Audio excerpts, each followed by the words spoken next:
Kafka, cuando muere, deja orden de que se quemen todas sus obras. Afortunadamente, su amigo Max Brod desacata esta orden. Dice, pues no lo voy a hacer y bien que hizo. Y se encarga de reunir pues, todos los manuscritos que había, los escritos, editarlos y publicarlos por todo el mundo. ¿Qué pasa con esto? Que implica que la obra de Kafka es una obra, y siempre va a ser una obra, inacabada. Estás escuchando Radio Primavera Sound, proudly presented by Cupra.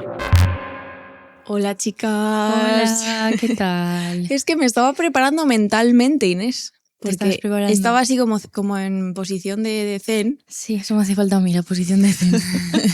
A ti y a todas. Porque es el último episodio de esta nuestra temporada. Sí que lo es. Y tenemos que anunciar con mucho pesar en nuestro corazón que la temporada que viene todo sigue igual. Es una broma, chicas. Que tía, ¿cómo le gusta hacer sus pinitos de actriz en las introducciones de puntadas sonoras? Es increíble. Pinitos de actriz, ¿eh? ¿No se llama así? Sí. Pues pero que no era yo consciente. Cualquier día te llamo a Almodóvar, para hacer una aparición Almodóvar que me llame de medio segundo. Para lo que él necesite que me llame. A mí no. ¿A ti no? ¿Por yo qué? La actuación es una cosa que no, pero aborrezco. igual Almodóvar te necesita para otra cosa. Sí, claro, si no tiene que ver con que yo haga cosas, finja que soy alguien que no soy. Pero igual te podría llamar para hacer investigación para una película, por ejemplo. Eso sí, a ti te gustaría. Sí, yo me leo unos papers para Almodóvar. Por ejemplo. Pues eso, que estamos a disposición, no sé por qué estamos hablando de Almodóvar, pero bueno, a disposición siempre, por supuesto, del cine español, el mejor cine que hay. Mira, esto es un propósito que tengo de, no sé si veraniego, pero en los próximos que es ver más cine español. Muy bien, porque es que yo soy Paula una es muy persona anglófila. Bueno, es verdad que tengo una carencia cultural con mi propio país, de la que no estoy orgullosa, y una de ellas, aparte de eso, es el cine español. Y es que Piel quemada, que me gusta muchísimo. Piel quemada la tengo en mi lista de filming de... Y El surco. ¿Se llama así? Surcos. Pues puede ser. Me gustan mucho esas. Vi Los Santos Inocentes el otro día. Muy bien. Delibes es el mejor. Delibes es el mejor, efectivamente. Y aquí estamos, chicas. Aquí estamos. No, estamos haciendo un esfuerzo activo por no comentar actualidad, porque esto se graba mucho antes de lo que sale. Bastante no antes pasa nada de lo por normal. decirlo, el espacio-tiempo, ya sabéis qué tal, porque las compañeras de la República Independiente de la Radio tienen que descansar, estas personas, y se cogen vacaciones. Y por tanto nosotras también. Porque grabamos todo al principio. Esto es como los niños y los mes. maestros, claro. Claro. Tenemos que descansar todos. Nosotras, donde vaya Kelu. Efectivamente. Si Kelu está, nosotras también. Si no, pues no. ¿Qué lugares? Así que nada, esto es lo que teníamos que contar sin mencionar ningún tipo de actualidad, por ejemplo, futbolística. Una pena esto, chicas. Pena. Bueno, yo puedo, igual que como volvemos a la temporada que viene y además volvemos con Radio Primavera Sound, por supuesto, el mejor sitio para estar, puedo guardarme todos los chistes que tenía sobre tu nueva faceta futbolera para septiembre. Vale. Esto yo creo que las chicas lo apreciarán. Vale. Porque son divertidos. Lo contamos. Y ahora tenemos que contar una cosa, anunciamos una cosa y ya vamos con el tema de hoy. Sí, que nos hace mucha ilusión esto, la verdad que ha sido un vuelco en nuestro verano, porque nosotras pensábamos tener un verano bastante chill, no movernos, yo sobre todo tú. De mis 45 pueblos, iba a ir de uno a otro, claro. Pero de repente nos llegó una invitación que nos hizo muchísima ilusión, que era que podíamos ir en agosto a un festival de filosofía en Envigado, que está muy cerquita de Medellín, en Colombia, y entonces vamos a ir allí, que este año hablan de el trabajo, ser y hacer, se llama, muy bonito el título, por cierto, y es entre el 13 y el 15 de agosto, y nosotras efectivamente estaremos allí el 14 y el 15 haciendo unas cosillas. Una de ellas será un directo, un episodio de Punzadas Sonoras. Sí. Así que colombianas. ¡Ay, qué grita! Colombianos. Formación. Uníos y venid a Envigado a vernos. Sí, nos si veremos escucháis por ahí. esto, que espero que lo escuche mucha gente en Colombia y os da tiempo a gestionaros pues un lo que sea. Un poder llegar allí. Un poder llegar allí, Que efectivamente. el festival, por cierto, se llama Confama, por si alguien quiere meterse para ver pues cómo Las hay que hacer cosas. para acceder y todo esto, pues está por ahí toda la información en su web. De todas formas, iremos poniendo cosas en redes sociales, iremos evidentemente. anunciando. Seguramente ya se habrá anunciado cuando esto salga, por la diferencia espacio-temporal. Es que nos acecha. Esto es muy perturbador, porque cuando este episodio sale, yo, por ejemplo, estoy en Buenos Aires. Entonces esto, pues hija, ¿sabes? De repente... ¿Yo dónde estaré? Pues en Arnedillo. En alguno de tus pueblos, efectivamente. Sí. ¿Qué más? ¿Algo más que contar? A mí me ha picado una abeja. Esto yo creo que no es actualidad. No, esto no es actualidad. Esto es actualidad mía. No me lo has enseñado esta mañana. Pues hija, morado. Es que, chicas, me picó una abeja en un lago y nunca me había picado en mi vida. Bueno, o avispa, yo que sé lo que era. Hay dudas ya no acerca se sabe. de hay bichos tan raros, claro. Y entonces me quedó dentro del aguijón. Resulta que me dio una reacción alérgica, no de estas de trágicas, que sé que mucha gente... cutánea. Sí, como más de la piel, pero he tenido la rodilla como un balón. Sí, toda de colores, va variando. Durante varios días. Uy, todavía sigue. No estoy bien sanitariamente. Encima todo me pasa en la misma pierna. Bueno, el papiloma, la Pero el avispa. papiloma ya no está. Sí. Entonces ha llegado la avispa. ahí Siempre estamos. tienes que tener algo, Inés, porque esto es para... Yo creo que te pasan cosas para que las cuentes en las intros de los episodios. crees? Sí, yo creo que sí. Si no me pasara nada, podría contar otras cosas, ¿eh? También. Yo yo estoy dispuesta a contar otras cosas. Tengo pero... muchas miserias para contaros, Sí, sí, chicas. sí. Pero bueno, en fin, un abrazo a la avispa que me picó. Hombre, O a la abeja. ahora estará muerta, ¿no?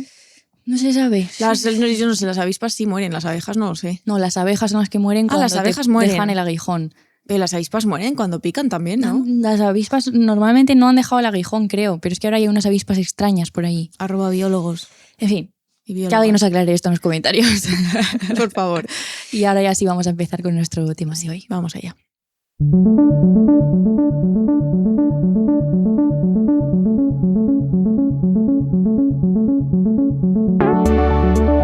Punzadas sonoras con Paula Ducay e Inés García. El otro día me vi en un reel y me di cuenta que no paro de hacer esto cuando estoy grabando, como que me voy columpiando a mí misma. Me acuno. Hombre, es que moverse en la silla es lo mejor del mundo. Tú acuérdate cuando empezamos a grabar en estudios que, ¿sabes? En la sillita. cadena SER, cuando La estuvimos cadena ese SER. verano. Que es verdad que tú Buenas. estabas ahí acunándote, pero con una energía. Acunándose en la cadena SER está genial. Mi acunamiento es más como acariciando mi vulnerabilidad a través de este acunamiento. ¿Sabes lo que digo? Es un acunamiento tierno. Pero esto de que nos relaje movernos de un lado a otro y tal, o sea, tiene que ver, entiendo, con estar en la cuna y en brazos de los padres y estas cosas, ¿no? otra cosa que necesitamos aclarar. Chicas, no sabemos nada de nada, entonces, por favor, Necesitamos muchos contadnos. expertas y expertas hoy aquí. Traemos un episodio muy bonito hoy. Sí, de hecho me gusta mucho, vamos a empezar contando el porqué de este episodio y me gustan mucho estos episodios que surgen así un poco, pues en realidad teniendo conversaciones y recibiendo comentarios de personas que escuchan el podcast y que nos dicen cosas. Y es que en el club de lectura de Por el Camino de Swan, que ya terminó, un compañero, concretamente se llama Juanma, que es majísimo. Un beso desde aquí, que- siempre hace unas intervenciones muy Sí. pertinentes, Juanma. Muy guay. Nos contó que había empezado a escuchar punzadas sonoras desde el principio, que es una cosa que la verdad siempre nos da mucha vergüencita porque es verdad que al principio los primeros nos parecen episodios, yo que sé, peores Hombre, o sí. donde estábamos claramente atoradas y yo me río sin parar de la pura vergüenza. Entonces, bueno. Pero Juanma nos había escuchado generosamente desde el principio y además ya había llegado al presente, o sea que lo ha escuchado muy rápido.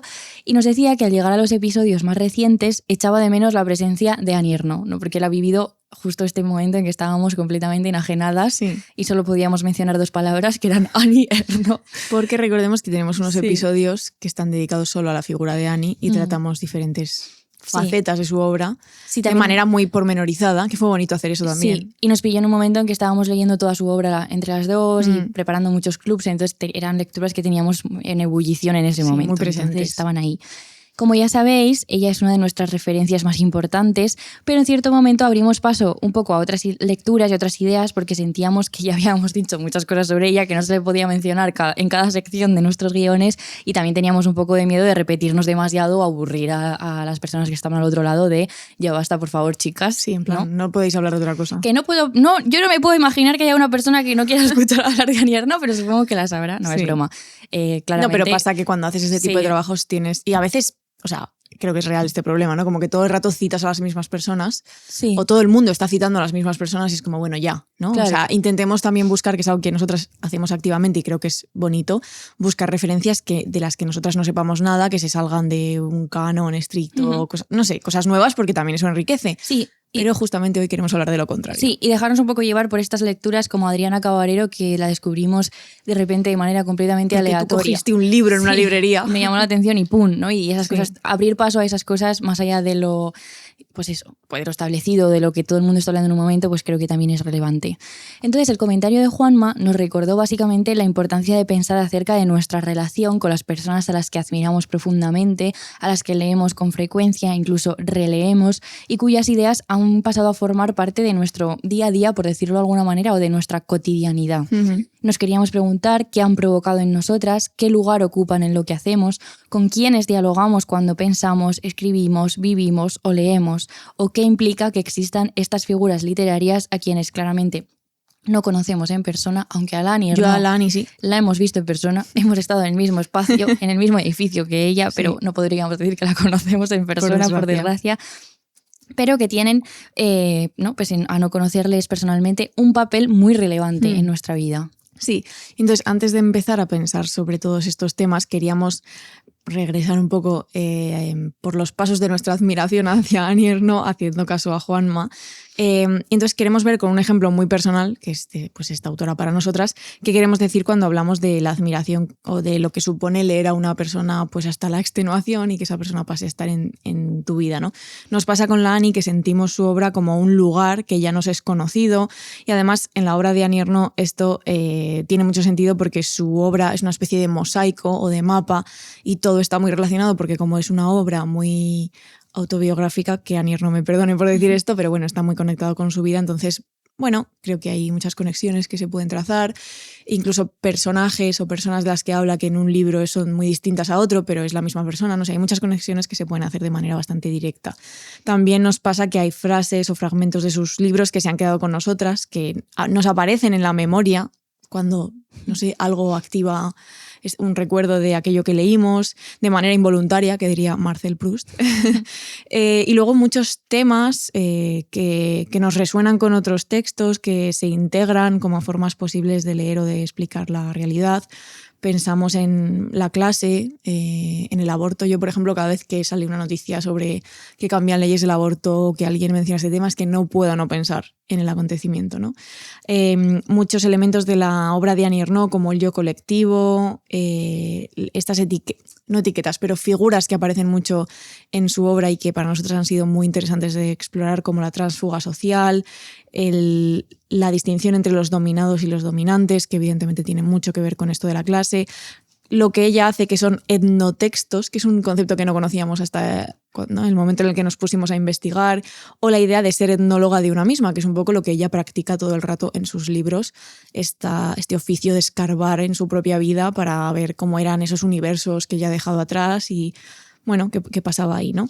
Y entonces hay una relación afectiva que hemos establecido que sentimos como muy real, incluso cuando nunca hemos conocido a esa persona, como decíamos, y pensamos que se puede querer a alguien a través de la lectura, que es una idea un poco cursi, pero que es verdad, a veces lo cursi es muy real y muy pertinente.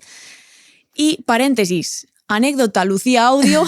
¿Sabes que cuando leí esto en el guión por primera vez me quedé así y dije, ¿esto que me ha puesto aquí esta tía qué es? Y luego ya caí. Es que es mía la anécdota. Ya lo sé, ya.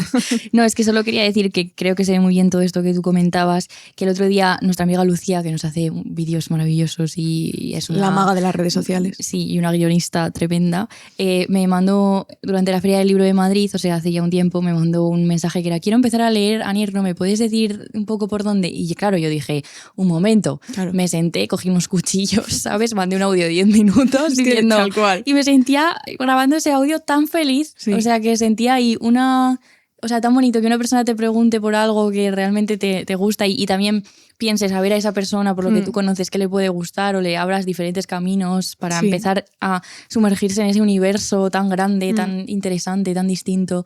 Fue muy bonito. Gracias, Lucía, por esta petición que me hiciste. Perdóname por el podcast personalizado. No, yo creo que Lucía lo apreció. Sí. Dijo que lo apreció. No, pero es bonita esta anécdota porque además nosotras hemos conectado mucho con la obra de Annie Ernaux y está muy presente, no solo porque la hayamos leído en la soledad de nuestras respectivas habitaciones, sino porque hemos trabajado sobre ella, hemos organizado clubs de lectura y talleres, y ahí es donde realmente nos hemos puesto no solo a leer a Annie Ernaux, sino a leer en torno a y sobre Annie Ernaux y sobre su obra, y ahí creo que es donde realmente, bueno, pues tú trazas conexiones más profundas que vienen de que estás preparando algo para otras personas que van a leer contigo, ¿no? O sea que la faceta colectiva de esa lectura es lo que realmente nos hace que todo se quede dentro y que genere un pozo. Sí, también estoy pensando en cuando acabamos clubs, también cuando acabamos Calvino o cuando, bueno, eso era un taller, ¿no? Un poco de toda su obra, o cuando hemos acabado de leer Por el camino de Swann, hay un punto al final de la lectura en que no has leído solo el libro, sino que has leído igual varios libros del autor o mucha bibliografía crítica acerca de esa persona, que a mí siempre me pasa que de repente hago un esquema en un folio porque sientes que hay algo que has entrado a un sitio y que todas esas pequeñas lecturas o toda esa profundización o pensamientos con otras personas que has hecho, de repente se te abre una especie, para mí, una especie de mapa en el que dices, vale, quizá entiendo un poco qué sentido tiene conjunta, cuál es el proyecto de esta persona, si se puede decir así.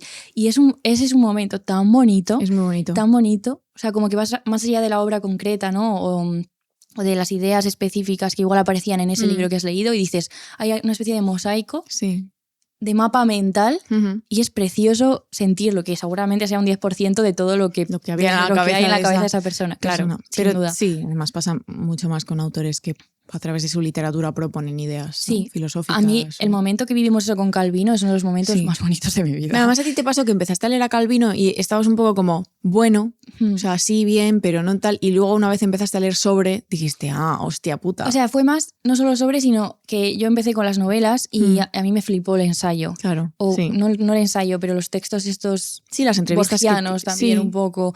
Me flipó esa parte bastante más, la parte del proyecto... más filosófico. Más, sí, es que no tanto las novelas, pero bueno, que... ¿Quiénes están contra la literatura? Si las novelas no me importan, no es broma. Sí. Entonces os poníamos un poco este ejemplo de punto de partida para que entendáis cuál era nuestra intuición hoy y cómo hemos ido un poco rascando en esa intuición de manera bastante caótica, veréis, en el sentido de que hemos ido picoteando de cosas que nos apetecía comentar. Y lo primero, para ir un poco profundizando en esta intuición, es un libro de Carmen Martín Gaite, otra persona que admiramos y queremos muchísimo, que me regalaron hace tiempo este libro, que es De Viva Voz, que es un compendio de conferencias que han editado en Ciruela, que es un libro así de estos de tapa dura muy gordo y muy bonito, la verdad. Muy bonito. Y no había tenido la oportunidad de... Había leído algún texto, estos libros me gustan mucho leerlos así sueltos, los textos. Claro, no es para meterse un atracón, creo. Y no, ni hace falta, o sea, siento que son claramente para muy tener autónomos. Mucho de consulta, Sí, pues la conferencia en la que caí y en la que de repente encontré un poco algo que tenía que ver con esta intuición que nosotras teníamos, se llama El amor en la literatura y en la vida. Y dice Carmen Martín Gaite lo siguiente: la literatura se introduce en nuestras vidas de una forma insensible y progresiva, y no solo nos va conformando el pensamiento, sino también prestándonos sus propios ojos, es decir, proporcionándonos patrones con arreglo a los cuales mirar lo que pasa, escuchar lo que nos cuentan, adornar nuestros sueños e interpretar los hechos de la propia novela vivida como tal. Hay aquí este patrón con arreglo a los cuales mirar lo que pasa, que creo que es una especie de ventana que se abre, esta idea que decía cuando de repente te metes en alguien, ya sea un libro o una obra más en conjunto. Y es que esta idea de Martín Gaite es muy interesante porque va más allá de simplemente citar o mencionar a una persona. Hay algo que atraviesa lo que somos cuando entras ahí. Hay algo en esa admiración que consiste en incorporar, en asumir dentro de ti determinadas ideas, conceptos, estructuras, maneras de ver e incluso maneras de hacer. Que esto es lo que creo que a nosotras nos ha pasado con Annie Ernaux. Por ejemplo, creo que nos pasa mucho con aspectos morales que derivan de su obra, que siempre que estamos leyendo algo y aparece un tema moral, hay algo que te lleva a ella, a su propuesta, ¿no? O sea, que creo que es una cosa que se integra adentro y que de repente aparece como si se pulsara un botón que tú no estás pulsando. Claro, es parte de tu pero que está manera integrado. de pensar. Claro. Sí, justo. Y de hecho es interesante que Carmen Martín Gaite no solo habla de la admiración por los autores o las autoras, sino también por los personajes de ficción que dice nos acompañan siempre.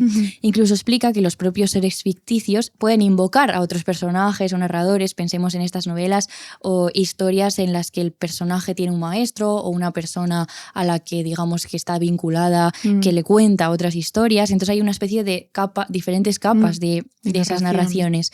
Y dice, muchos de esos seres ficticios invocan como mentores de su conducta a legendarios bandoleros, santos prisioneros, reyes enamorados o entes soñadores, de cuyas andanzas les diera noticia algún libro que leyeron o la palabra de cierto venerable narrador a quien tuvieron la suerte de escuchar. Es bonito esto. Sí, o sea que pueden esas historias calar no solo de manera directa a través de la boca de alguien, ¿no? De una persona, sino que en las propias obras puede haber diferentes narraciones que van apareciendo. Y es que pensaba, leyendo a Carmen Martín Gaite, que se dan conversaciones entre nosotras y los narradores, entre los narradores y otros narradores, entre los personajes ficticios que proponen esos narradores y otras personas, o sea que hay ahí una interlocución, ¿no? Pensando en la idea del interlocutor, que siempre tan importante es para Carmen Martín Gaite, pues explica que la lectura puede darse a través de estas relaciones con otros. De hecho, concretamente dice que puede puede venir la emoción por la lectura atravesada por una emoción que ha calado en otros, ¿no? Tus padres, tus maestros, tus amigos pueden ser mediadores entre nosotros y el texto. Sí. Que esto a mí me parece una de las formas más bonitas, no sé si decir de recomendación o de cuando tú propones o haces Compartir. una propuesta acerca de un texto que esté atravesada justamente por esto, como que tú sientes que hay algo bonito en ser mediador entre una persona y un texto porque a ti ese texto te ha atravesado por algo y piensas que puedes interesar también al otro, esa mediación mediada por la pasión o por la genuino, yo qué sé, el la afecto. admiración que te ha suscitado ese texto. Esa era una de las cosas que nos interesaba un poco hoy. Sí. Y voy a leer una cita de Carmen Martín Gaite que habla de todo esto. Dice, hasta tal punto que resulta casi imposible imaginar cómo se habría desarrollado nuestra vida si los hechos que la jalonan se hubieran producido sin tener anterior noticia de Hamlet, Ulises, Sherlock Holmes, el agrimensor de Kafka, Cristo, Alicia en el País de las Maravillas, Madame Bovary, Don Quijote, el Corsario Negro, Pinocho o Melibea. Ellos, desde la trastienda de sus respectivas ficciones, nos han suministrado modelos para tejer ese otro cuento de lo que nos va pasando. Sí, de hecho, ella explica que le resulta difícil cuando le hacen la pregunta de cuál literatura te ha influido, qué autores te han influido a la hora de escribir, dice que le cuesta mucho contestar porque necesitaría mucho tiempo y mucha profundidad y mucha calma para desentrañar exactamente dónde está esa frontera entre lo que llamamos vida y lo que llamamos literatura. O sea que para ella todo está imbricado. Y aquí vemos una determinada concepción de la literatura, igual que señalábamos en el anterior episodio sobre los textos crueles, sobre la crueldad. Carmen Martín Gaite no puede simplemente relatar una lista de libros que le han influido, sino que los tiene tan integrados en su vida que es algo que va más allá, ¿no? Que es más difícil distinguirlo. Es verdad que este episodio y el anterior son... Están conectados. Hermanos, son 2 episodios para escuchar juntos, creo, sí. Y, por supuesto, tirando del hilo de todas estas ideas, aparece, cómo no, nuestro querido Roland Barthes, porque, como bien sabéis, porque esta es una idea que hemos contado en varios sitios y es otra de las ideas que hemos integrado mucho en nuestra manera de pensar, y es que Barthes también apela a esta construcción compartida.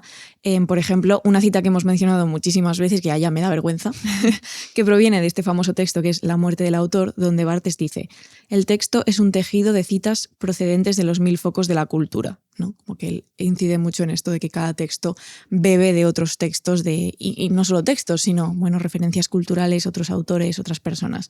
Y un poco más adelante en ese mismo texto, Barthes defiende que el escritor imita siempre un gesto que es anterior a él. O sea, dice básicamente que el autor no está inventando nada que no se haya hecho antes, que se pueden actualizar las cosas, pero que siempre hay una tradición de la que un texto o un autor viene. Y Martín Gaite decía: supondría por nuestra parte una ciega arrogancia atribuirnos la exclusiva paternidad de un relato cuyas riendas ellos, los mencionados en la cita anterior, nos ayudaron a llevar, ¿no? Como que ambos autores inciden mucho en la herencia de estos textos, de estos autores, de los personajes de ficción, ¿no? Que ayudan a conformar todos estos universos culturales. Entonces, para nosotras estas ideas nos resuenan mucho y siempre nos acercamos a los textos con esto en mente. Lo tenemos muy presente. No hay nada que nos emocione más que descubrir que Adriana Cabarero, por ejemplo, habla de o con Calvino cuando analiza uno de sus cuentos, o ver la relación entre Annie Ernaux, Didier Eribon y Édouard Louis, que son 3 escritores franceses de distintas generaciones, pero que abordan los mismos temas, cada uno desde su perspectiva, ¿no? Y que ahí sí que se da además un diálogo intergeneracional que es real porque se conocen entre sí. Hay fotos de ellos 3 juntos. Hay un selfie por ahí que nos gusta mucho. Sí, muy, muy divertido. Y entonces es precioso ver a Barthes incorporando estos conceptos propuestos por Julia Kristeva, su alumna, ¿no? Sería otro ejemplo de esta incorporación de otras voces en los textos propios, o haciendo un libro, como puede ser Fragmentos de un discurso amoroso, que está compuesto precisamente de otras voces, de fragmentos de cosas que han dicho otras personas, otros libros, conversaciones que él tenía con amigos anónimos, con otros autores. O sea que está esta idea siempre muy, muy presente. Sí, y de hecho, cuando estábamos pensando en esta intuición que tiene que ver con la idea de la admiración, pero también con la conversación o con el diálogo, nos venía mucho a la mente un concepto que es el de intertextualidad, que es un término acuñado justamente por Julia Kristeva o Julia Kristeva. Yo he dicho Julia, pues yo ya es que no sé qué hacer con esto. Que, como decíamos, es uno de estas cosas que Barthes, que lo hace muchas veces en su obra, integra de Kristeva, dialoga con ello y quizá lo lleva un poco a lo que él está queriendo decir. Pero centrémonos ahora en la visión visión de Kristeva porque habla de la intertextualidad como la relación entre un texto y otro. No solo puede funcionar para hablar del diálogo estricto entre dos textos literarios, sino que también podemos usarlo para hablar de la relación entre obras de diferentes disciplinas: la historia del arte, la filosofía, la antropología, el cine, la música. Es un término que ella crea en un apartado de su volumen Semiótica de 1978, donde dice: todo texto se construye como mosaico de citas. Todo texto es absorción y transformación de otro texto. En lugar de la noción de intersubjetividad, se instala el de intertextualidad. Y el lenguaje poético se lee al menos como doble. Esto es una cosa que nos gusta mucho aquí porque cuando hemos analizado, por ejemplo, cuadros que están colgados en el Prado, que hablan de mitos, ¿no? Como que de Rubens. De Rubens. Es un muy buen ejemplo, creo, también para entenderlo, el tema de la intertextualidad, no solo entre textos escritos, sino entre otras producciones o otras obras. Sí, y es interesante cómo Gerard Genet, otro aquí momento estructuralista francés, sí, en su obra Palimpsestos, hija, qué difícil, habla de la literatura en segundo grado y dice, él hace como su propia interpretación de este concepto y diferencia entre el hipotexto, que es el texto que se puede identificar como la fuente principal del significado, y luego el hipertexto, que sería ese segundo texto. O sea, que veis simplemente que aquí se da este diálogo intertextual entre dos textos, ya sean en el formato que sean. Y hay uno que podríamos considerar en la fuente original y luego el otro que deriva, digamos, de ahí o que dialoga con ese. Y dice: dentro de las formas en las que un texto B parte de otro A está la parodia, el pastiche y el travestimiento, que a su vez recurren a la adaptación, reescritura, apropiación, transposición, condensación, traducción, etc., para establecer una relación crítica, de homenaje o de comentario, entre otras, con respecto al hipotexto. Y propone él distintas categorías como el paratexto, el metatexto, el architexto, el transtexto. Aquí no vamos a entrar en todo esto, pero simplemente para que veáis todas las formas posibles que hay de leer la relación entre un texto A y un texto B. Pero la idea que nos interesa sacar de esa cuestión, más allá de lo teórico y de lo concreto, es que todo texto se conecta con otros. Nos podríamos preguntar: ¿es posible construir una historia de la nada? Claro, y esto tiene mucho que ver, evidentemente, con la admiración de la que hablábamos, ¿no? Que unos escritores o que incluso los lectores tienen por un autor a quien han leído mucho. Y entonces ahora queríamos lanzar algunos ejemplos y reflexiones, pone en el guión, de distintas facetas en las que pues, todas estas ideas cristalizan en algunos textos o en algunas vivencias. Queríamos seguir de la mano de Barthes, porque ¿por qué no? Y queríamos contaros acerca de un texto que nos gusta mucho, que es de Alain Robbe-Grillet, que es un escritor francés del siglo XX, que coincidió en vida con Barthes, o sea, de hecho eran colegas. Nosotras descubrimos la existencia de este señor porque Camila Paz me regaló este libro que está aquí, del que vamos a hablar, y porque a la hora de investigar para el show bartesiano, pues atendimos un poco a lo que esta persona decía sobre Barthes. Y entonces hay un libro que se llama ¿Por qué me gusta Barthes?, que es un gran título que podríamos haber escrito nosotras, la verdad. Y dentro de ese libro, un texto que se llama igual, que es del año 78, donde Robbe-Grillet se hace esta pregunta, ¿no? ¿Por qué me gusta Barthes? ¿Por qué me gusta su obra? ¿Por qué me gusta leerle? Y es un texto muy interesante porque es una conferencia que él da y Barthes está presente en la conferencia. Entonces hay un momento en el que Barthes interviene y eso se ve en el texto. Qué trágico, ¿eh? Claro. Y entonces ellos empiezan a dialogar y hay momentos graciosos. De hecho, hay paréntesis de risas del público. Bueno, tuvo que ser interesante. Esto me pasó a mí cuando fuimos a Valencia, la Universidad de Valencia, ¿te acuerdas? A hacer una conferencia. Ay, sí. Y yo me puse a explicar a Belén Gopegui un texto que había escrito y estaba ella en primera fila. Y mira que Belén es la persona más linda del mundo, pero luego lo pasé mal, ¿eh? Sí. Diciendo qué raro se hace explicar a una persona estando esa persona delante. Porque claro, ¿quién se va a explicar mejor que esa propia persona? Sí, es como pido perdón. Pero bueno, este texto es muy, muy divertido. El librito del que os hablo que tenemos aquí está editado en Paidós, es una cosa como muy chiquita y muy mona. Y la cosa es que, Robbe-Grillet se hace esta pregunta de por qué le gusta Barthes y piensa que antes de responder a esta pregunta tiene que responder qué es Barthes para él. Y dice: por Barthes entiendo la obra de Roland Barthes. Y habla mucho de cómo autor y obra están muy, muy unidos y muy imbricados.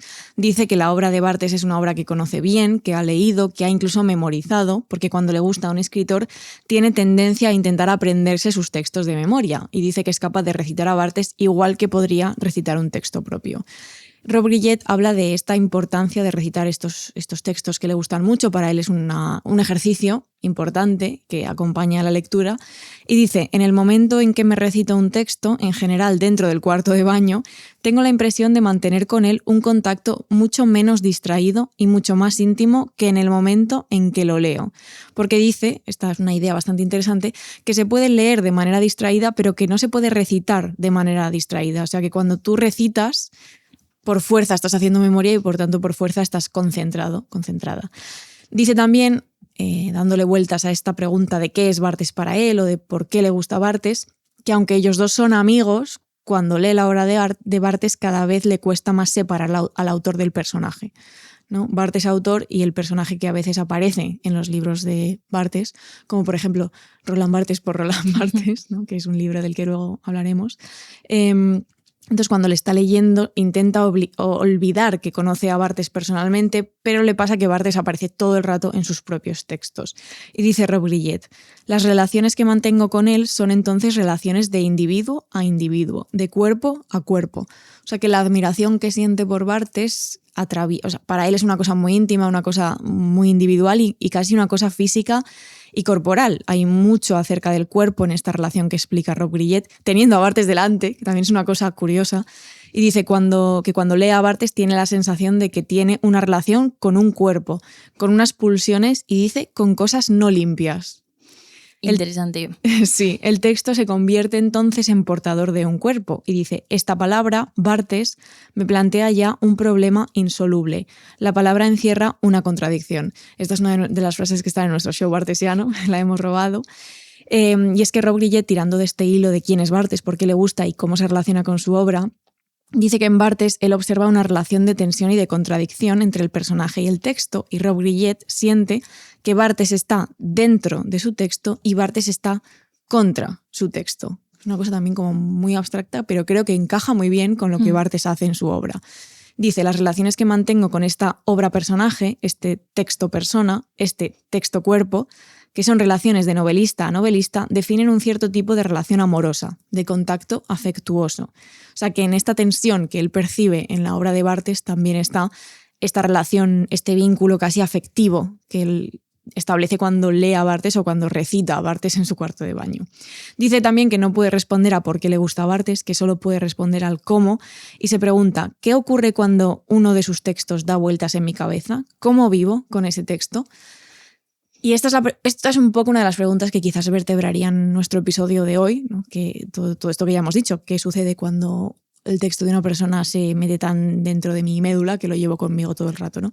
Entonces no vamos a contestar a lo que dice Rob Grillet porque para eso os leéis el librito, que además es muy mono, pero vamos a seguir un poco con ejemplos. Sí, me encantan estos textos de gente hablando de otras personas. Además, Barthes, como murió de forma dramática, inesperada, por ejemplo, Susan Sontag escribió sobre ello, creo que Calvino tenía uno sobre su funeral. Sí, no sé si Deleuze también. Bueno, como que me parece una manera muy bonita de ver esa admiración, ese cariño de personas que muchas veces además tuvieron una relación personal. Me parecen textos preciosos.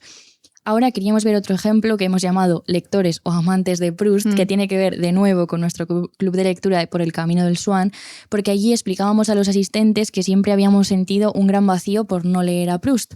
No por estas cosas que es un clásico que hay que leer o es algo de, ay Dios mío, ¿cómo no has podido leerlo? No por nada de esto, nos gustan este tipo de cuestiones. Si no has leído algo, pues no has leído, no importa, ya lo leerás si te apetece en algún momento, no hay una lista de cosas que tachar, por favor, calma. Sino más bien que este vacío que nosotras sentíamos tenía que ver con que hay muchas personas a las que admiramos profundamente que hablan de Proust, escriben con él como una especie de interlocutor que siempre está en el fondo o que viven con su texto, por usar esta expresión que explicaba Paula. Y es que cuando te pones a investigar sobre Proust ves que muchísima gente ha escrito libros sobre él, textos o incluso ha incorporado En busca del tiempo perdido en sus propios análisis. Barthes lo hace mucho, Kristeva también, Deleuze, Ricoeur, Annie Ernaux, la lista es casi interminable, sobre todo en el ámbito francés. Esa gente está obsesionada con En busca del tiempo perdido. Es fuerte eso, como la importancia de la recherche para el pensamiento francés. Claro. Y nos parecía que Proust es uno de estos grandes ejemplos de cómo se da esa gran conversación, teniendo en cuenta, además, que la propia Recherche, así lo llamamos, perdonadnos, que es En busca del tiempo perdido, aparecen muchísimas referencias. O sea, él está teniendo una propia conversación con muchísimas personas, muchísimos edificios, muchísimas referencias artísticas, literarias, arquitectónicas, históricas. El propio libro es un diálogo y se ha tenido luego un diálogo enorme con ese libro que también establece ese diálogo. O sea, que hay ahí de nuevo lo que decíamos con Carmen Martín Gaité, una especie de capas de diálogo que se pueden dar en muchas direcciones, también con el lector, la lectora que se acerca a ese texto. Y hablaremos de Proust y Barthes un momento, porque ir leyendo En busca del tiempo perdido es encontrar fragmentos de un discurso amoroso. Sobre todo nos ha pasado en la primera parte, en Por el camino de Swann, que tiene esa sensación de que la figura ha nacido ahí de alguna manera, que no tiene por qué. Quizá Barthes pensó la figura primero y luego encontró la referencia, pero mi sensación a veces era que es al revés, en plan la figura está aquí, Barthes la vio o la encontró. Esa es yo la sensación que tenía. De hecho, él dice sobre En busca del tiempo perdido, es una química misteriosa en la que muchos de nosotros habitamos durante toda la vida. Claro, esta es la clave. Sí, en Barthes por Barthes, este libro tan inclasificable que se puede leer como una especie de autobiografía, pero que no lo es un texto fragmentario, muy raro, muy novelístico, donde se habla casi de un personaje que sería el propio Barthes. Aparece al principio una foto de Barthes muy pequeño, hay varias fotos de infancia, y se pregunta, dice, ¿contemporáneos? Yo empezaba a caminar. Proust vivía todavía y terminaba de escribir La Recherche. Es que es bonito el paralelismo. Sí, ¿no? como él apunta vidas. A que coincidieron en el espacio-tiempo. Sí, es muy bonito ese... Es que la idea de coincidir es una cosa... A veces mi madre me cuenta, ¿no? Como pienso que, yo que sé, Cortázar estaba vivo cuando mi madre era joven y me decía siempre que estaban, ¿no? Pues yo que sé, que cada vez que salía algo o decía algo y pienso, fíjate qué cosas, ¿eh? O cuando decía que se encontraba a Carmen Martín Gaité paseando por Salamanca, es que eso es muy fuerte. Mira, en este libro de conferencias de Carmen Martín Gaité habla de Salamanca. Hay un texto muy bonito que habla de sus rutas por Salamanca. Claro. Muy guay. Entonces, bueno, se trata, vemos aquí, de una relación casi de identificación. Yo cuando leía sobre la vida de Proust pensaba, Dios mío, es la vida de Barthes. Sí. En muchos sentidos, en el tema de la madre, en la homosexualidad, en la búsqueda de una escritura que a veces se convierte en un fracaso, en la diferencia entre el texto y el autor. No vamos a entrar aquí a analizar la relación entre Proust y Barthes, pero sí decir que para Barthes, Proust no es algo que quiera interpretar o analizar, sino más bien cómo entender cómo convierte la vida en escritura, qué relación hay entre la escritura y la vida, qué va antes, qué va después, y dejarse atravesar por él y por su propuesta. Esto se ve muy bien en un libro que tiene Paidós, en el que se recopilan textos de Barthes sobre Proust. Se llama Marcel Proust, creo, el libro que tenemos en casa y lo hemos usado mucho para el club, y ahí se ve muy bien un poco, porque hay también transcripciones de programas de radio en los que a Barthes le invitaban a hablar sobre Proust, paseando por los espacios que él habitó. Entonces, bueno, creo que hay algo ahí que tiene que ver con que es una presencia que te atraviesa, que te acompaña intelectualmente, pero también de alguna manera, de una manera más profunda. Más personal, sí, en su caso sobre todo. Sí, entonces eso no vamos a analizar hoy. Podríamos hacer un episodio, la verdad, la próxima temporada sobre Proust y Barthes. Bueno, que es otra de las razones por las que teníamos muchas ganas de leer a Proust, porque existe este libro de Barthes sobre Proust y entonces no lo habíamos leído porque decíamos, ¿para qué vamos a entrar aquí si no sabemos de qué va a estar hablando? ¿No? Y ahora ya, habiendo leído un tomo de 7... ya nos sentimos despertados. Claro. No, pero es precioso estar leyendo a Proust y de repente poder leer a una persona que le admiraba y le conocía tanto, a la que tú también... O sea, es una cadena de admiraciones que cuando yo estaba leyendo ese libro sobre Proust sentí varios momentos de éxtasis místico de decir, qué bonito. Es muy bonito. O sea, qué bonito. Además, ese libro es muy guay. Sí. Si leéis a Proust, merece la pena leer a Barthes también. Sí. Y nos queríamos centrar un momentito en la relación entre Proust y Annie Ernaux, porque nos parece quizá incluso algo más interesante por lo diferente, ¿no? Me explico un poco. Creo que en Barthes la relación es más evidente debido a todos estos textos que escribe sobre Proust, pero el caso de Annie Ernaux es distinto. Y es que no se me ocurre algo más diferente que la famosa frase proustiana y la literatura quirúrgica, que así la llamaron cuando le dieron el Nobel, de Annie Ernaux. La frase eterna, que no se termina nunca, que parece que hay algo de falta de respiración, que es la de Proust, contra esta frase corta, limpia y punzante de Annie Ernaux.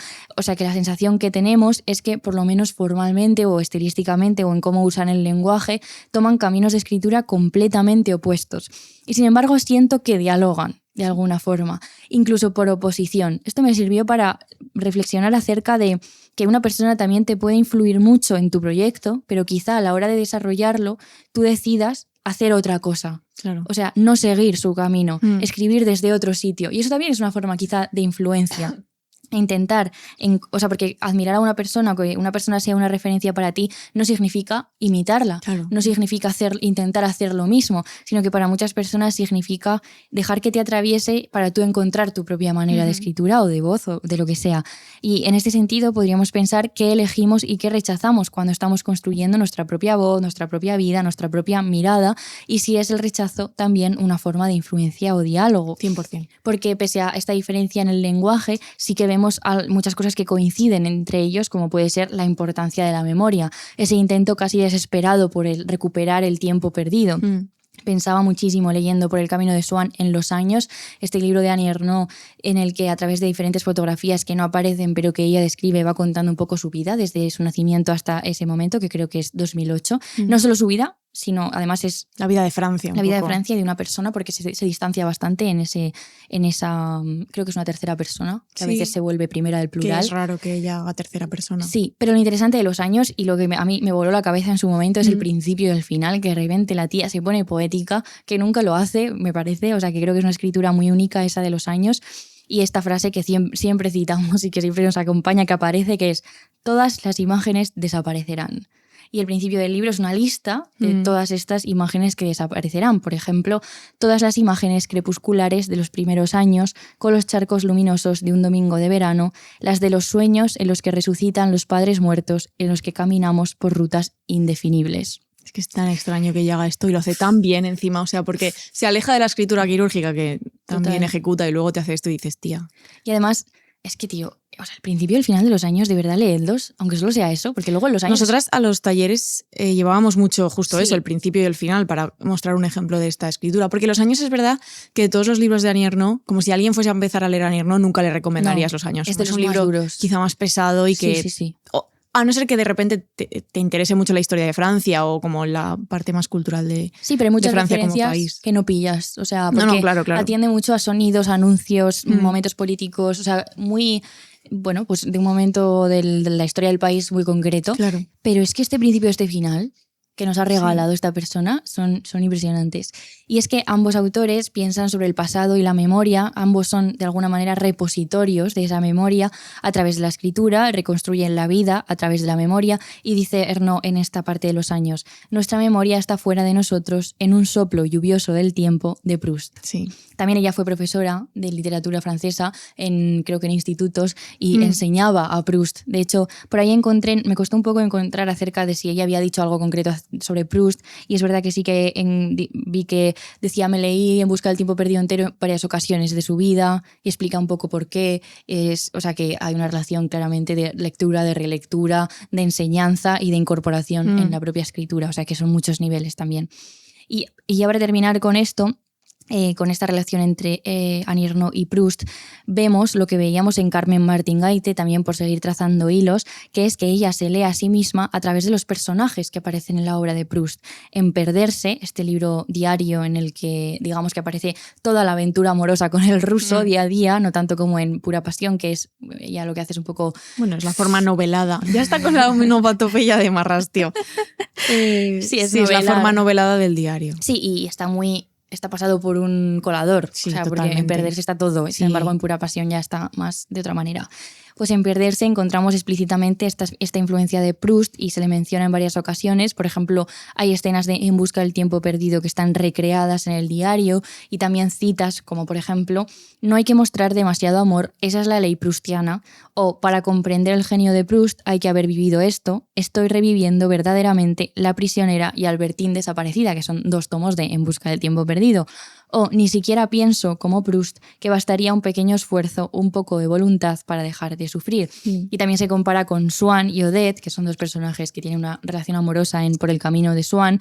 Dice que quizá llegue el momento en que pueda decir, como Swan, que he perdido mi tiempo y mi dinero por un hombre al que, al contrario que Odette para Swan, sí era mi tipo, pero que no lo merecía. Que esto hablamos de ello en el anterior episodio, sí. en el del final del amor. Sí, de hecho nos sirvió un artículo que se llama Annie Ernaux, pasión, sí, o sea, pura pasión y perderse y el amor, enfermedad de Proust, que lo explicamos en el otro episodio, que hablaban un poco, ponían estos ejemplos de citas concretas donde Annie Ernaux dialoga en su propia vida a través de estos personajes proustianos. Sí. Ay, chicas, es que hablar de la Annie siempre como un gusto para el cuerpo. Hombre, y de Proust y de Barthes, es que todas estas personas sí. Lindísimas. Pues vamos a seguir hablando de gente importante y relevante para nosotras y sobre todo para la historia de la literatura, porque queríamos traeros una reflexión acerca de una de las formas más interesantes de admiración y lectura, que es el ejercicio o el oficio de la traducción. Cuando tú traduces a alguien, evidentemente o sea, supongo que hay gente que le toca traducir a gente a la que no admira, pero muchas veces la traducción se elige hacer a textos que te han marcado, que te han gustado. Y os traíamos un libro que se llama 10 versiones de Kafka, de Maya Hruska, que está editado en Anagrama, que me está encantando. Yo cuando nos llegó este libro a casa dije, ¡buah! Un 10. Sí, nos encanta pensar acerca de la traducción en los iniciales. Hicimos un episodio sobre la traducción y hace poco comentamos en casa de, podríamos hacer otro. Sí. Porque la traducción nos parece una labor importantísima que siempre reivindicamos y hay que tener presente. Y también filosóficamente es un tema increíble. fascinante. Un tema fascinante, sí. Entonces, este libro de 10 versiones de Kafka es un recorrido por las historias de los traductores que han traducido a Kafka, de sus contextos, de por qué se traduce o no se traduce a Kafka históricamente, en qué países fueron primero, qué traductores iniciaron la tradición en X idioma de las traducciones de Kafka, qué implica esto. Y es un libro básicamente perfecto, que yo recomiendo mucho, y queríamos hablaros de uno de los capítulos que se llama Kafka y Jorge Luis Borges, 2 hombres en un laberinto. Ay. Este capítulo es increíble, porque la historia Amo es muy... a Borges. Sí, amo a Borges, con toda mi alma. Es verdad. Sí. Borges tiene el cuento favorito de Inés. Me estoy quedando sin voz, esto es muy divertido. Voy a beber agua, ¿vale, chicas? Inés cuenta algo mientras. No, pues eso, amo a Borges y fíjate que Borges no lo hemos traído aquí porque no podíamos traerlo todo, pero es una de estas personas que ha escrito muchísimo sobre otras personas que él admiraba. Sí, pero tipo La Divina Comedia y Don Quijote, ¿sabes? Él como muy clasicote. Sí. Y también me gusta mucho, y de hecho no he leído este libro, que me gustaría mucho leerlo, el de Beatriz Charlo, sobre Borges también. Estas cosas es que yo no más puedo pedirle a la vida que un libro de Beatriz Charlo sobre Borges. O sea, es una cosa, es un regalo. Es muy bonito cuando... Es un regalo. Sí. A mí cada vez me apetece más leer este tipo de libros que son escritores hablando de otros escritores. Además, no confundamos que hablen de ellos a que lo expliquen. O sea, para mí no son libros de tipo guía de lectura, explicarte a un autor, sino que la persona te muestre su experiencia de ese autor. Que luego, objetivamente, podrías decir, estás haciendo una lectura muy personal. Igual, a la hora de estudiar a un autor, dirías, esto te lleva... Pero es eso lo que a mí me interesa, en plan, ver cuál es tu lectura. Claro. Y me muestra una imagen de Borges que tú no sacarías. O que no es la tuya, sí. Pero que es tan interesante de ver. Bueno, sobre todo si es Beatriz Charlo, supongo. También. Por lo que sea. Sí. Bueno, entonces la cosa es que Borges le dedicó más de 18 traducciones a Kafka, alrededor de 50 prefacios, prólogos, artículos y conferencias. O sea, a este señor le gustaba mucho, don Kafka. Y... Kafka impregnó profundamente la vida y la literatura de Borges, tanto que cuando le preguntaron a Borges qué era lo primero que había leído de Kafka, le costaba recordarlo, ¿no?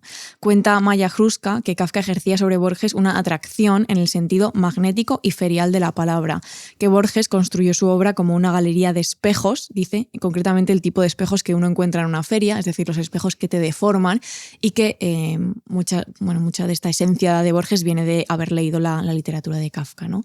Habla mucho de que la obra de Kafka se le presenta a Borges como un laberinto en sí mismo, porque como sabréis, esta es una historia muy famosa, pero si no la sabéis, pues mira, me alegra contarla.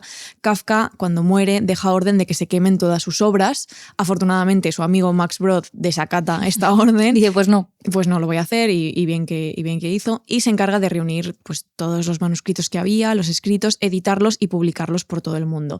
¿Qué pasa con esto? Que implica que la obra de Kafka es una obra, y siempre va a ser una obra, inacabada, porque Kafka no indicó en sus cuadernos el orden de los capítulos que llevaba compuestos en aquel momento de algunas de sus obras, y no había terminado ninguna de sus 3 grandes novelas, que son El proceso, El castillo y América.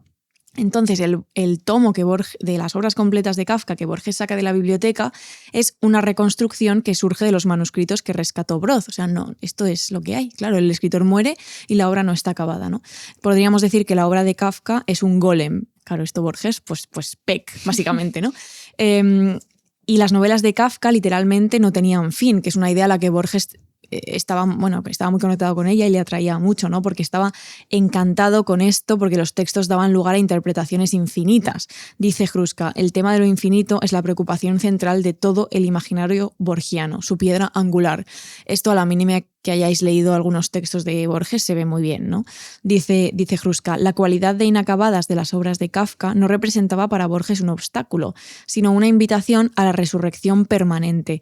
El original no había dicho su última palabra, continuaría en sus traducciones. O sea que creo que más allá de que Borges sintiese admiración por lo que Kafka proponía en sus escritos o cómo escribía, lo que propone Hruska en este capítulo es que hay cierta admiración, cierta atracción por parte de Borges hacia esta idea de que la obra nunca va a estar acabada, de que conecta con el infinito, de que conecta con la idea del laberinto, ¿no? Borges yo creo que se lanzó ahí, eran como todas sus obsesiones estaban presentes tanto en la obra de Kafka como en cómo él accede a la obra de Kafka o cómo accedemos todos a la obra de Kafka, ¿no? Porque nunca está terminada. Entonces, a lo largo de su ejercicio como traductor, pensando en Kafka, pero también pensando en otras cosas que tradujo, Borges, aparte de traducir, siendo Borges, por supuesto, va desplegando una teoría de la traducción, ¿no? Tiene una serie de ensayos breves dedicados a sus traducciones de Joyce, a la traducción de Las mil y una noches, y aquí dice que la relación entre un original y su traducción se asemeja al encuentro entre dos incompletitudes, ¿no? Esta es una idea de Maya Hruska, porque tanto el original como la traducción pueden seguir siendo perfeccionados, digamos, hasta el infinito. El original no tiene más autoridad que la traducción. Esto es una idea que muchas personas igual pueden estar en desacuerdo, pero Borges defendía que no. El original para él se enriquece a medida que sus avatares se multiplican, o sea, a medida que van apareciendo más y más traducciones que añaden capas distintas de sentido, de significado. Y es que el original no tiene por qué ser la versión definitiva de una obra. Dice Hruska que para Borges la palabra definitivo corresponde a los registros de la religión y de la fatiga, y no tanto al registro de la literatura, que es un campo pues mucho más abierto, mucho más maleable, donde se puede dar esa multiplicidad de significados y de ejemplares y de obras. Dice Hruska, cada traducción encarna una nueva versión de la obra que, destinada a quedar tan inconclusa como el original, inspira las siguientes traducciones y así sucesivamente, ¿no? Vemos que está presente esta idea del infinito, ¿no? de las traducciones que nunca terminan. Entonces Borges, digamos que practicaba su escritura en relación a Kafka de distintas maneras, porque le traducía, ¿no? Como hemos hablado, de manera además bastante libre, multiplicaba esa escritura kafkiana con las traducciones y también escribía sus propias ficciones inspiradas por el estilo kafkiano. Por ejemplo, La lotería en Babilonia, Las ruinas circulares o La biblioteca de Babel, que son 3 cuentos muy famosos. Sí. Sí, Inés pone cara como de sí, me gusta. Sí. Bueno, pues eso, que están muy inspirados en Kafka, y esto no es una cosa que nos inventemos nosotras o la autora del libro de Anagrama, porque en el año 1983, que es el año del centenario de Kafka, Borges estaba recorriendo Europa dando conferencias sobre él, y ahí confiesa que desde joven soñaba con ser Kafka. Y dice: he escrito algunos cuentos en los que me esforcé ambiciosa e inútilmente por ser Kafka. Hay uno titulado La biblioteca de Babel, que es, junto con algunos otros, un ejercicio en el que intenté ser Kafka. Pero solo imitaba a Kafka. Él era un genio y yo solo un hombre de letras. Humilde Jorge Luis Muy aquí, bien. diciendo La humildad se valora. Yo solo soy un hombre de letras. Todo el mundo, sí, ya.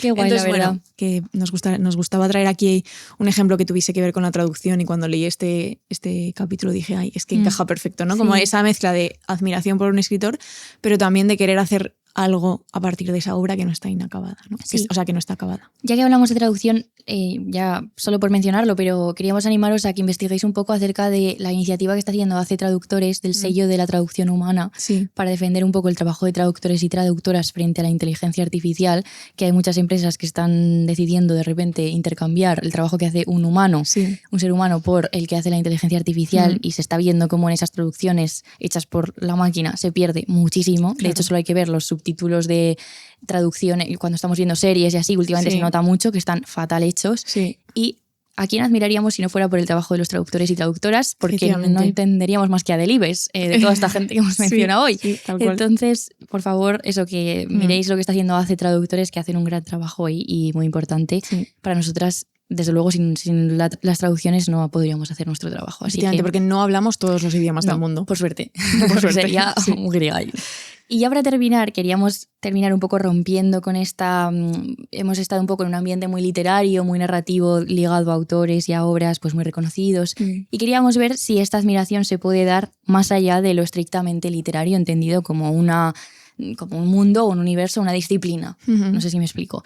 Y queríamos traer a John Berger y esta mirada más allá de lo literario. Hemos hablado de John Berger.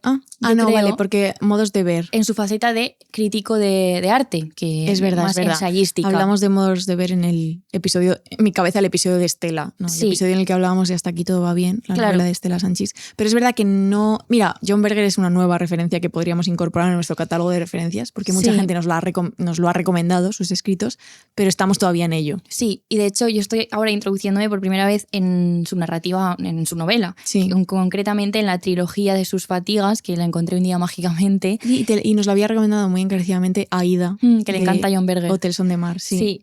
Entonces queríamos hablar esto de la trilogía de sus fatigas. Yo tengo aquí la edición de bolsillo que aparecen pues las 3 partes, para preguntarnos si las conversaciones, las narraciones se pueden dar también en nuestro entorno de forma oral, ver qué lugar ocupan estas historias frente a la gran literatura, quiénes son sus narradores y qué relación tenemos con este otro tipo de historias. Y es que voy a hablar en realidad de la trilogía, pero de una manera muy tonta, porque es un texto que aparece al principio, que se llama Una explicación. O sea, no voy a meter en el texto en sí, porque de hecho me lo quiero leer este verano entero, que ya lo he empezado, pero me gustaría leerlo con calma. Y en este texto del principio, Berger se pregunta cuál es la relación del escritor con el lugar y la gente sobre los que escribe. Y es que estaba antes indagando un poco acerca de su vida y estuvo unos años viviendo, él era británico, pero creo que fue en Suiza, no sé si en la zona de los Alpes, vamos, en el monte, rodeado de campesinos, y él allí creo que escribió esta trilogía, o por lo menos tomó muchísima información para hacerlo, que básicamente es una trilogía sobre el mundo campesino, cómo está siendo completamente aniquilado y sustituido por la economía capitalista, por el éxodo de las personas que habitaban lugares rurales en Europa hacia las grandes ciudades. Bueno, habla un poco de todo esto. Ahora entendemos por qué este libro te ha sido encarecidamente recomendado. En efecto. Inés García. Sí. Entonces, un poco reflexiona acerca de esta relación de él como escritor y la gente con la que vive y que le rodea en ese espacio. Porque él, explica, no es campesino, sino escritor, ¿no? Y dice, mi escritura es al mismo tiempo un vínculo y una barrera. Y explica una cosa muy interesante que tiene que ver con la relación de maestro-alumno, que es una cosa que venimos tratando en este episodio desde otro lugar, porque él dice que todas las personas, los campesinos, digamos por resumir, que habitan ese lugar saben más que él y que su familia acerca de dicho lugar, evidentemente, ¿no? Saben acerca de cómo es la vida de allí, conocen los detalles de la vida de las personas que allí habitan, las prácticas sociales, y dice, en este sentido, podrían ser mis maestros, ofrecerme información, ayuda y protección. Y dice que, sin embargo, esta relación es compleja porque los que enseñan son conscientes de que la ignorancia de Berger es la ignorancia acerca, digamos, local, acerca de ese lugar, tiene que ver con que él tiene acceso a otro tipo de conocimiento que es para ellos lejano, ¿no? Es una idea así un poco compleja, pero básicamente es esto de ellos me pueden enseñar a mí, pero ellos son conscientes de que me pueden enseñar acerca de eso porque no acceden a ese otro universo que podríamos decir intelectual o de ser un escritor ya muy reconocido, y sin embargo esa vida a ellos les es ajena. Entonces por eso hay algo en esa relación que es como que tú te puedes acercar como testigo o como discípulo porque habitas esa otra identidad, que es yo soy escritor, hay una distancia y a la vez hay una cercanía en su intento de asomarse ahí. Me gusta mucho que, la verdad, no solo utilice las vidas y yo qué sé, el lugar que habita como paisaje de su obra, sino que realmente se mete ahí e intenta ver cuál es su lugar en ese sitio. Claro, el espacio está... Claro, y dice, hay una zona que nosotros debemos de conocer tan profundamente como ellos la vida de aquí. O sea, que hay una visión de la vida que es distinta a la de ese lugar tan concreto. Y dice, Todos los pueblos tienen historias que contar. La mayor parte de lo que sucede será narrado por alguien antes de que éste acabe. Las historias son reales, basadas en la observación o en el relato directo ofrecido por otro. La sutil observación del inventario de los sucesos y encuentros cotidianos, combinada con el conocimiento mutuo e inmemorial, constituye el llamado cotilleo de los pueblos. Nada mejor para mí, para mi persona, que una persona reivindique el cotilleo como una parte de la historia o de la narrativa que constituye la identidad de un lugar. Que me acordé también mucho de nuestra amiga Lola, porque una vez presenté un libro que ella escribió, bueno, un texto que escribió en un compendio de Filco, que era sobre el lenguaje, y también daba una pincelada muy interesante acerca de esta reivindicación del cotilleo, que siempre se ha considerado de manera completamente peyorativa, muy femenina también, y siempre se habla de los pueblos como un lugar en todo el mundo habla de todo el mundo, hay mucha vigilancia, tal, y siempre se constituye de manera peyorativa, y sin embargo aquí habla de historias, Berger. Claro. Habla de esas historias de misterio, dice, que invitan al comentario, que en muchos casos tienen que ver con la tolerancia, con el juicio, con la condena o incluso con la idealización, o sea que muchas veces esas historias se juzgan moralmente o se comentan. Claro. Por eso la idea del cotilleo. La función que tiene esta historia, que es oral y es cotidiana, dice que es permitir que todo el pueblo se defina. O sea, la vida de un pueblo es la suma de los atributos geográficos para Berger, pero también de las relaciones que existen en él, las relaciones sociales, económicas, interpersonales, y esto para él es lo que constituye un retrato. Todos son retratados, pero también son retratistas de los demás. Y este retrato, dice Berger, que no se hace con piedras, sino con palabras. Y leo una cita que dice: habladas y recordadas, con opiniones, historias, relatos de testigos presenciales, leyendas, comentarios y rumores. Y es un retrato continuo, nunca se deja de trabajar en él. O sea que las propias palabras habladas son el material que tiene un pueblo para hacer este retrato de sí mismo. Y por eso a través de estas palabras se da sentido a su propia existencia. Dice Berger que las historias prueban que esas historias han sido presenciadas por alguien que ha hecho un retrato y así ha confirmado su propia existencia y la de su pueblo. Entonces, para terminar este texto, Berger hace una cosa muy bonita, que es hablar de su relación con un hombre del pueblo, que es ganadero, no sé el término exacto que se usa, pero que solía tomar una taza de té, o sea, de café, perdón, por las mañanas, mientras el hombre le habla del lugar y de historias, y Berger se da cuenta de cómo este hombre recuerda todos los detalles, los lazos de parentesco, la cronología de los sujetos. Es decir, es tu abuelo. Es mi abuelo Reca, concretamente, totalmente, que podría hacer un libro acerca de la historia de Gil Buena a través de detalles que tú dices, cómo esta persona de 92 años puede recordar qué pasó concretamente en la boda de no sé quién y no sé quién, pues él lo sabe. Claro, que además tú siempre hablas de lo mucho de toda la información y el conocimiento que se pierde cuando estas personas van falleciendo, que es información que no está en ningún sitio, que muchas veces no está escrita y que es oral, claro, ¿no? Es una historia, de lo que Berger está hablando. Claro, completamente oral, que en muchos casos ha quedado pues considerada como muy inferior a la literatura. Opacada. Sí, claro. Literatura con mayúsculas, literatura, porque ¿qué es la literatura? Es, de nuevo, la pregunta que siempre nos hacemos. Entonces, básicamente, dice Berger que de vez en cuando encuentra una expresión en sus ojos, una mirada de complicidad que no sabe por qué, ¿no? Como que lee esa mirada y se pregunta qué es lo que se puede leer ahí. Y dice: en algo que ambos compartimos pese a las diferencias obvias, algo que nos une, pero a lo que nunca nos referimos de forma directa. Me devané la cabeza durante algún tiempo pensando en ello, y un día me di cuenta de lo que era. Era su reconocimiento de nuestra igualdad. Los dos somos contadores de cuentos, y como tales, los dos vemos cómo se engranan los acontecimientos. La expresión que yo sorprendía en sus ojos era lúcida y reconfortante. O sea que hay algo ahí en el reconocimiento del otro, de ese hombre, como un contador de cuentos. Una vez ha estado reflexionando acerca de su diferencia con respecto a ser escritor, ¿no? Y sin embargo es otro narrador. Claro, encuentra otras historias y otras narraciones y otros narradores que en realidad los entiende en una igualdad, ¿no? Y traía este ejemplo un poco, como decía, para romper con esta idea de que la admiración se dé siempre con respecto a grandes autores o a gente que ha tenido mucho éxito o que reconocían el canon literario, porque seguramente a nosotras, ¿no? Cada una de vosotros y vosotras que escucháis, pues habrá historias que os conformen y que os acompañen también, que no tiene por qué ser pura pasión de Anier, ¿no? Sino historias que habéis escuchado a vuestro alrededor, en, yo qué sé, vuestros abuelos, vuestras abuelas, vuestros padres, historias que tienen que ver con vosotros y con vuestra propia vida, historias que no recordáis pero que os han contado, pero también historias de otros, ¿no? Las historias de los lugares en los que os habéis criado. ¿Qué filósofa era la que decía que todos somos narradores. Iris Murdoch. Iris Murdoch. Esto lo pensé en meter, pero no daba margen. No daba margen. Bueno, Pero metemos la puntillita. Sí, Iris Murdoch tiene esta idea tan bonita de que en realidad todos somos narradores. Bueno, porque todo el mundo se narra todo el día, Claro. todo el rato. Sí, permanentemente. Sí, que me gustan mucho estos un poco acercamientos a lo literario y a lo narrativo, que lo bajan hacia lo... No, es que no es una cosa extraordinaria la escritura, que desde luego no podemos no reconocer a Kafka o a Borges o a Annie Ernaux como personas que han sido extraordinarias o que sus propuestas han sido... Bueno, pues quedarán ahí, ¿no? Sí. Quedarán ahí.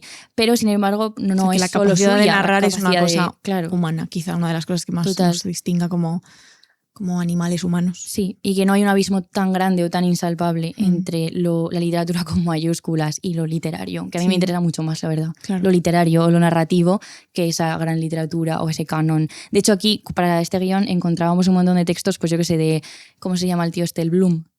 Harold Bloom. Ese, el del canon. Hablando sobre el canon y sobre... Sí, y es como, claro. no me interesa este tipo No de es esto, admiración claro. para nada. O sea, la verdad es que de hecho me da una pereza terrible, que está bien, ¿eh? El No, Quijote o sea, está tú genial. puedes pero- sentir admiración por X persona que está dentro del canon y por X persona que no. Sí. Ujú. De eso se trata. Sí. Y ahora ya nos vamos a despedir. Hoy no vamos a leer citas, sino que vamos a acabar con la conclusión. He caído hace un rato en que no le hemos dicho a Kelu que tiene que poner Sí. la música mientras... ¿Ah, sí? Sí, se lo he dicho yo. Ah, muy bien, vale. Pues estupendo, maravilloso. Es que estamos aquí estamos ya, hija. Estamos ya que no estamos. Pero bueno. Pero bueno, aprovechamos esto para, punto número 1, dar las gracias al equipo de la República Independiente de la Radio, especialmente a Kelu y a Varo, que son los que hacen que esto suene y se vea. Muy bien, además. Y además, muy bien, nunca pasa nada malo Nunca aquí. pasa nada. Muchas gracias a Radio Primavera Sound, a nuestras chicas Clara e Isaro, que además ha sido su primera temporada como codirectoras de la radio. Sí, ha sido genial. Ha sido genial. Sí. Estamos muy contentas. Y a vosotras, que en realidad esta conversación y diálogo que nosotras tenemos es con toda esta gente de nombres grandilocuentes, pero en realidad es con vosotras Es también. con vosotros y con también. vosotros. Sí. Entonces, bueno, queríamos... Ya lo hemos dicho. Si es que realmente ya lo hemos dicho. No, un dilo, poco, Paula, que la conclusión es bonita. No, claro. Pero quería decir que, bueno, que quizás se ve la admiración echando un vistazo a lo que hay en nuestras propias cabezas, ¿no? Qué nombres nos resuenan, con qué conceptos nos acercamos a la realidad, qué personajes literarios nos sirven para pensarnos a nosotras mismas, o incluso a dónde vamos cuando tenemos miedo, qué conversaciones, qué mitos o qué historias habitan en nosotros, como muy bien decías ahora, Inés. Y este solo ha sido un recorrido de los muchos posibles. Podíamos hacer infinitos episodios sobre la admiración. Pero bueno, lo que coincide en todos ellos es la belleza del diálogo, esta imbricación entre voces que no tienen por qué decir lo mismo, pero que están conectadas y que hablan entre ellas, y también este rechazo importante a la idea tiránica de la originalidad como algo valioso o algo siempre necesario o único, y por supuesto a esta idea de que el autor con mayúsculas es la única persona que tiene algo que decir, aquí Bartesianas. Entonces, bueno, nosotras no podríamos hacer nuestro trabajo sin sentir admiración por estos autores y por los textos que utilizamos para tejer los guiones que os proponemos, ni nos sentiríamos tan afortunadas de encontrarnos cada 2 semanas, de vez en cuando, con un grupo de personas un lunes a las 8 de la tarde para leer a Proust o para leer a otros autores, si no sintiéramos que la literatura y las palabras de los otros tienen un peso verdadero en nuestra vida. Es por ello que queremos daros las gracias por una temporada más al otro lado de estas ondas sonoras. Gracias por intercambiar lecturas con nosotras, por acompañarnos en este viaje filosófico y literario y por ejercer una lectura atenta y una escucha atenta. Sí, chicas, muchísimas gracias. Gracias, chicas. Nos escuchamos en septiembre.